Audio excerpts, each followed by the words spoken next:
expectation, Brooks, that you bring it, all right? That comes from the head coach. And so I don't want to disappoint. And so first off is I do it because the expectation around here is you got to be the best coach at your position in the country. And if you're not having juice or you're not having fun doing it, how can you be that way, right? The other thing is I get a chance to coach football at the University of Georgia, my alma mater, coaching tight ends, okay, which I believe the best position group in the country. Why would I not be excited to come to work and do that, right? And so I'm very blessed, I'm very thankful to have that opportunity, and not to say it, I'm not moody. My kids get on me too sometimes when I'm not in the best moods, but it's just that excitement to be here, man. I mean, walk in with that G on my chest, and that means something to me personally. My family's changed my life, and so why wouldn't I be excited, and why wouldn't I bring that juice every day? Coach Bug was talking about Yurosek and mentioned that for short times he's been to the program. He's not afraid of being uncomfortable. That's right. I wonder if you can kind of give us an example of kind of how he's kind of worked through that. Yes, sir. All right. So first off, it's Yurosek. He is Polish. Okay, so I learned that during the recruitment process. And Ben, first off, an unbelievable kid, right? Unbelievable kid, very mature, as you would expect, a graduate coming from Stanford.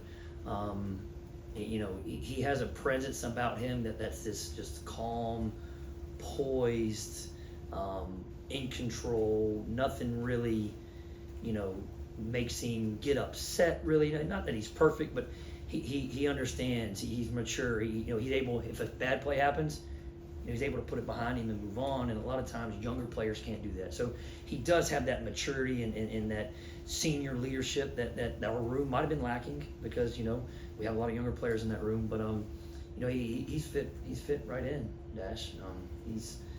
He fits our room from a toughness and a physicality standpoint. He's physical at the line of scrimmage, and he fits our room from an athletic standpoint too. The dude can run and catch. It's one of the main characters you got to have to play tight end, especially on our offense, is the ability to run and catch the football and the ability to do something with it in your hands once you do catch it. And he's shown all those qualities this point in camp.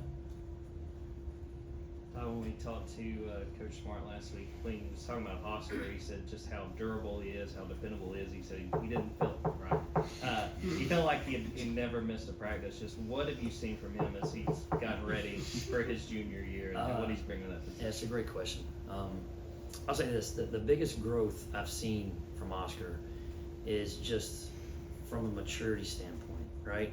From a leadership standpoint. He's always been here with Brock. He's always been here with Brock and Darnell. And so he's never really had to assume the role of leading the room. And when you've never done that before, you don't know how they'll respond when they're put in that situation, right? And so from the time that Brock left, Oscar just naturally stepped into that head of the tight end room and really hasn't looked back. And, even having been there, Ben's new and Ben's older, and we'll rely on Ben's senior leadership as well. But Oscar is the, unquestioned leader of our room. And so he's always been very physical. Run game mechanics, as far as just footwork and hand placement and pad level, Oscar Delp's probably one of the best ones I've coached in the run game, to be honest with you. And so that hasn't changed. Freshman year to now, obviously he's bigger and stronger, but he's always been really good at the point of attack, and we've worked really on consistently catching the football. He's improved that. But the growth in his leadership ability, the growth in his maturity has been the most pleasant surprise for us. And that's really what we needed in that room and our offense. Yeah, Todd, there's obviously a lot of excitement around Ben Yurosek, but how did Lawson Lucky sort of take that news that you guys were going to bring in a transfer tight end, and how have you seen him sort of attack, grow, continue to work as a player this offseason? Yeah, I think Lawson, it is a competitive, he has high competitive character, similar to Brock. Lawson wants me to always give him more. He's always asking for more roles, for more plays. He's asking for more tape. He has that, that nature about him where he wants to be the best, and obviously you want all your kids to be that way, and some are more outwardly, spoken about wanting to be that way, and so I think it was just, it motivated him even more to be that best tight end in that room, and he doesn't seem as, I got to compete with this guy for playing time, but in reality he knows that that's probably the truth. But we're going to need all three of those guys to play significant roles for us this year in order for us to be good in that room and on our offense. So his response to having been there is no different than having those two freshmen there. He's going to go do his job to the best that he can. Hey Todd, I thought I heard you say that you're the best tight end room in the country. Did you feel that way in Miami and Marshall? And why do you feel that way with the generational talent now in the NFL? Well, I'll say this. If you don't have belief in your players, how are they going to believe in you? Right? And so I show belief and confidence in my guys every day that I think they're the best ones in the country. And that's our standard, is to be the best tight end room in the country.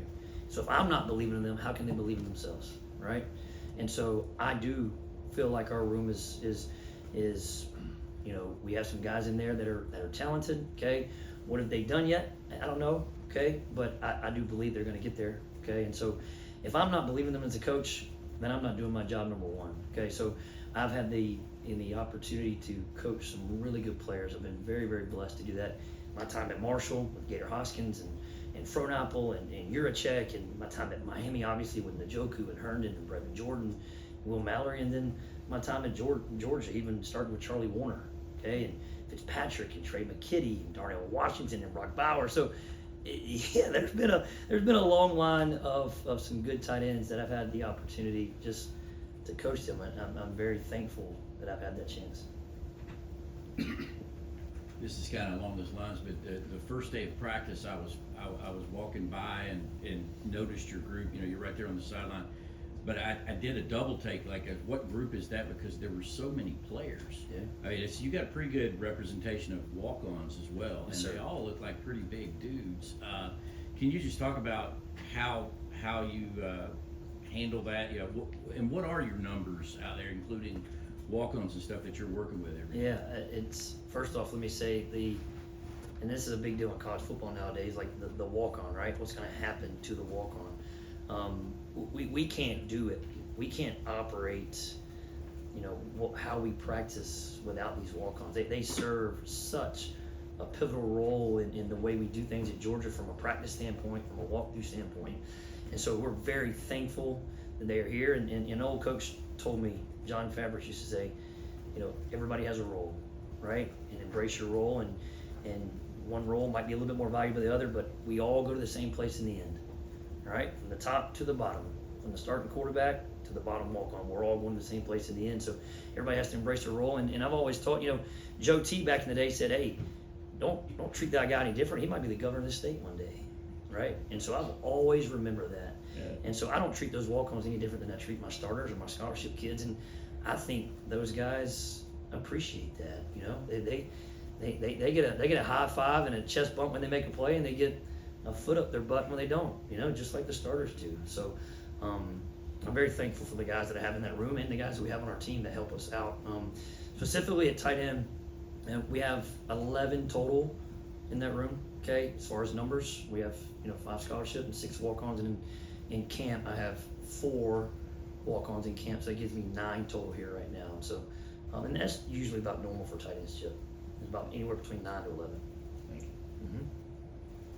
Yeah, Coach, the majority of transfers at Georgia are either guys that y'all have played against or have previous existing relationships with. Yeah. What was the connection point with Yurosek, or was this just a football player that you guys saw and identified as talented and wanted? Yeah, the whole portal process there's no blueprint for it, right? And I think the one thing that Coach Smart does a great job of is he is very selective about who he brings in.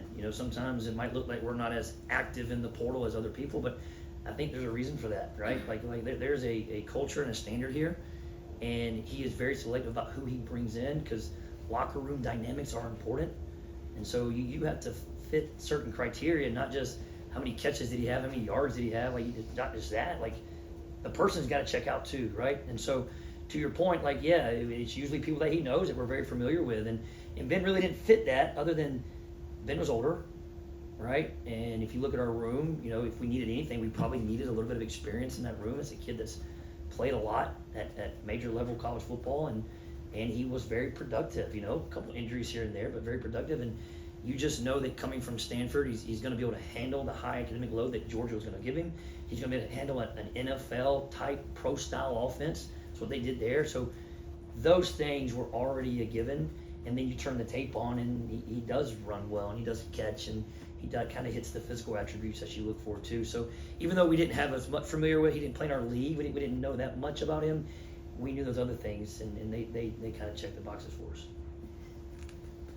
Yeah, Brock Bowers now off in the NFL. What's different about coaching this tight end room with him not being there, and do you miss at all coaching a player like that? I haven't approached it any differently. Okay, whether Brock was there or Brock wasn't there, pre-Brock, post-Brock.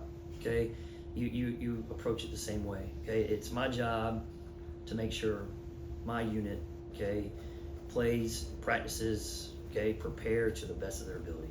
Okay, and it's also my job to make sure I get every ounce out of them that I can, right? And so, obviously, personally, I'm gonna miss Brock. I love Brock. Okay, recruited Brock, and kind of anytime you can recruit a kid, sign a kid, see it all the way through, and now see him in the NFL and kind of achieve that dream that you told them about during recruiting, that is a fulfilling, okay, process. And so I'm gonna miss him, but that doesn't have any effect on our team this year. These guys, we go out and we got the same plays that we've always had in this offense, and he's just a different person doing it. And so, he is a monumental player in the history of Georgia football, and I don't think you'll ever replace that. But guess what?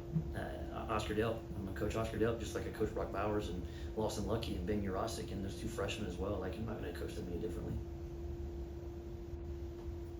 Hey, Todd. Sir, Roddy. You mentioned Coach Fab, which made me think about the outside linebackers. Yeah. So let's talk defense real quick. Mm-hmm. Who are some of those outside linebackers that are giving your tight ends fits? Well, if you ask Chidera, he'll probably different. Hey, they're all of them are giving him fits. It's pretty competitive between us and the outside linebackers. He's got a good room, man. He's got a very talented room. And first, I'll start with Chaz. Chaz has been here so long, and he's so strong. He's the savvy veteran of the group. And when we're going against those guys, you got to have a different plan for blocking Chaz. Because when we go up to the line of scrimmage and we tell the play, Chaz has probably heard that play, I don't know, 1,000 times, so he knows exactly what's coming. So our guys get so frustrated when Chad seems to be exactly where he needs to be when he's supposed to be there. And so you just got to have a different plan for a guy like that. He's played so many snaps, and he's so tough and physical and such a core Georgia guy, right? He just epitomizes what Coach Smart believes that makes his program. And so Chad, you can't start talking about us on the unless you start with Chad Shamlis first. And then, again, Damon Wilson has done a great job of showing the ability to flash and pass rush. And so he gives us some problems off the edge. And you got, I'm just trying to think, Sam and Pimba. Okay, Sam and Pimba has always been naturally strong and physical. So it's hard to get movement on Sam at the line of scrimmage because he's so big and he's so strong. And then the freshman, I've been pleasantly surprised with Q Johnson. There's been some, he had some tape, high school tape of him playing quarterback. And one of the things you look at in trying to find a tight end sometimes is, sometimes these high school kids don't always play tight end. You're like, man, this guy, I know Chidera wants him in his room, but I'll take him in my room. He's athletic, and, surprisingly for a freshman, he has not been overwhelmed, as much with what our defense is trying to do, scheme-wise, schematically. Not that I can tell. Chidera might give you a different story on that too, but very, very impressed, and that's the one thing about being at Georgia, and that's the one thing that we preach in development is, hey, you're going to go against the best in the country every day. And so when you go against the best in the country every day, you can't help but get better. Okay, iron sharpens iron, right? Everybody's heard that before, and it is no truer than being right here at UGA and going on that practice field and seeing those wars that you have between the O-line and the D-line and the tight ends and the outside linebackers and the receivers and the DBs. It's good on good, okay? It's iron versus iron, and those guys develop and get better because of who they go against. And going against those outside linebackers every day makes us better for sure. You mentioned it's your alma mater. You were here under Rick. You were here under Kirby for a while, and it was about getting that first title. You got it. You got the second one. Didn't get it last year. But what is the vibe, I think, around this program now as it goes into this new era of the expanded playoff, bigger SEC? What is the pulse and vibe around? Well, Coach Smart's theme, I think he said it at SEC Media Days, was assume nothing. And we've been preaching that daily since we've been in camp. is assume nothing. And it's been almost like a reset button for everybody, right? Is, hey, let's start fresh. Let's not assume that the seniors know it, that the juniors know it, okay? Let's coach and teach to the lowest common denominator in every room and build the foundation from the bottom up again. Don't assume that it's already there. Don't assume we're already on third base, because we're not. Okay, so it's been a fresh start for the coaches, it's been a fresh start for the players, just, embracing that mantra of assume nothing. Now, I'm gonna be honest with you, like when you're in it and the way Kirby has built this thing, like it's so process oriented. And one thing in this camp is we talked about the process and not the outcomes.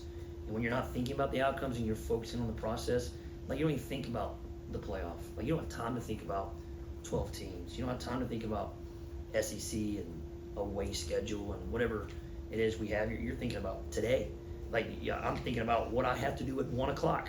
Like it's 12:40 and I'm getting a little nervous because I got a 1 o'clock meeting, and that's kind of how he's built this thing. It's so segmented, right? Like the process is so detailed and so disciplined that you can't look ahead. You can't look behind. You have to look right now what we have to do to get better today as a team, as an offense, as a unit, and you're not allowed to look ahead. And that's, I think has contributed to our success that Kirby's had and will contribute to our success moving forward. Got time for one more question? Thank you. Yeah, you mentioned the freshman earlier. I guess just what have been your observations of those two guys so far, especially comparing Jaden, who was here for bowl practices, and Colton, who arrived in the summer? Yeah, Colton was here for spring as well. So they both were here in January. I've been pleasantly surprised actually to see the growth from spring football to summer to now to fall camp, right? Like if there's ever a great example of why kids, the advantage, okay, of graduating mid-year and coming in and having 15 spring practices and a winter workout program and a summer workout program and getting a college semester of academic courses under your belt already, you can look at those two freshman tight ends in Colton Heinrich and Jane Riddell, because they were swimming in the deep end in January through May. And then they come back in June and it's like they've already been here for a year. Now, I'm not saying they're where they need to be to help us contribute right now, and I'm not even saying that we're asking them to do that. Heck, we might need them at some point this season, and we're preparing them like we will, okay? But to see the growth from the spring and to right now, I have been pleasantly surprised, and I'm very happy with their progress. Thank you, Coach. Thank y'all. Merry Christmas.